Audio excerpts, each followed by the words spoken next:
வரும் சட்டமன்ற தேர்தலில் திமுகவுக்கும் தாவேகாவுக்கும் இடையே தான் போட்டி என்று விஜய் பேசுவது நகைச்சுவையாக உள்ளதாக மார்க்சிஸ்ட் கம்யூனிஸ்ட் மாநில செயலாளர் சண்முகம் தெரிவித்துள்ளார்.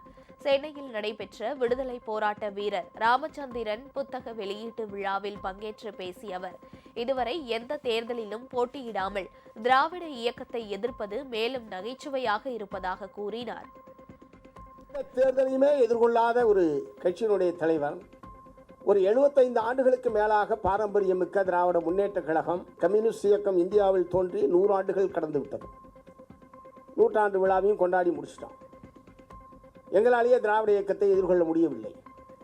அந்த அளவுக்கு அவர்களுக்கு கிராம அளவில் வார்டு அளவில் வலிமையான ஸ்தாபன கட்டமைப்பு கொண்ட ஒரு இயக்கமாக திராவிட இயக்கம், அது அதிமுகவாக இருந்தாலும் திமுகவாக இருந்தாலும் தமிழகத்திலே வேரூன்றி இருக்கிறது என்பதை நாம் மறந்துவிடக்கூடாது.